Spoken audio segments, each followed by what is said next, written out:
doznaje dziś naprawdę wielkiej radości, ukazując całemu Kościołowi jako dar Boży dla naszych czasów życie i świadectwo siostry Faustyny Kowalskiej. Jezus powiedział do siostry Faustyny: nie znajdzie ludzkość uspokojenia, dopokąd się nie zwróci z ufnością do miłosierdzia mojego. Chrystus nauczył nas, że człowiek nie tylko doświadcza i dostępuje miłosierdzia Boga samego, ale także jest powołany do tego, ażeby sam czynił miłosierdzie drugim.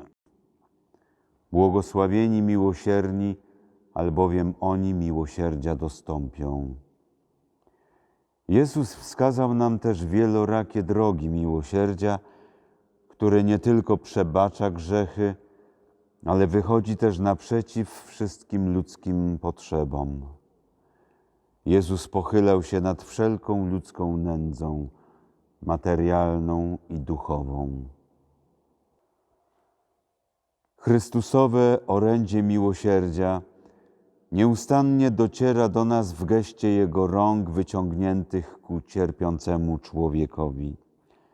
Takiego właśnie widziała go i takim ogłosiła ludziom wszystkich kontynentów siostra Faustyna.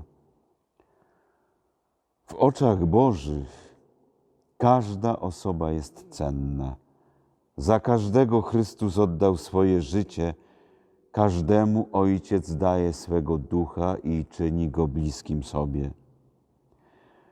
To krzepiące orędzie jest skierowane przede wszystkim do człowieka, który udręczony jakimś szczególnie bolesnym doświadczeniem albo przygnieciony ciężarem popełnionych grzechów, utracił wszelką nadzieję w życiu i skłonny jest ulec pokusie rozpaczy. Takiemu człowiekowi ukazuje się łagodne oblicze Chrystusa, a promienie wychodzące z Jego serca padają na Niego, oświecają Go i rozpalają, wskazują drogę i napełniają nadzieją.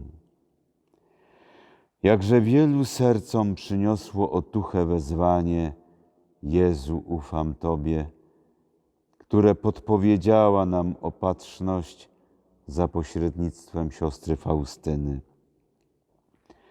Ten prosty akt zawierzenia Jezusowi przebija najgęstsze chmury i sprawia, że promień światła przenika do życia każdego człowieka. Jezu, ufam Tobie. Misericordias Domini in aeternum cantabo. Na wieki będę głosił łaski Pana.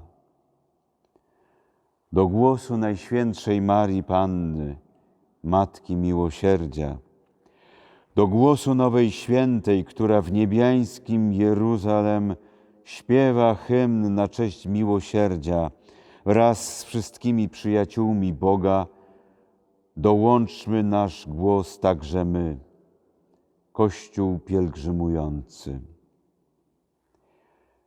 Ty zaś, Faustyno, darze Boga dla naszej epoki, darze polskiej ziemi dla całego Kościoła, wyjednaj nam, abyśmy mogli pojąć głębię Bożego miłosierdzia. Pomóż nam, abyśmy osobiście go doświadczyli i świadczyli o nim braciom. Twoje orędzie światłości i nadziei niech się rozprzestrzenia na całym świecie. Niech przynagla grzeszników do nawrócenia, niech uśmierza spory i nienawiści. Niech uzdalnia ludzi i narody do czynnego okazywania braterstwa. My dzisiaj, wpatrując się razem z Tobą w oblicze zmartwychwstałego Chrystusa, powtarzamy Twoją modlitwę ufnego zawierzenia i mówimy z niezłomną nadzieją: Jezu, ufam Tobie.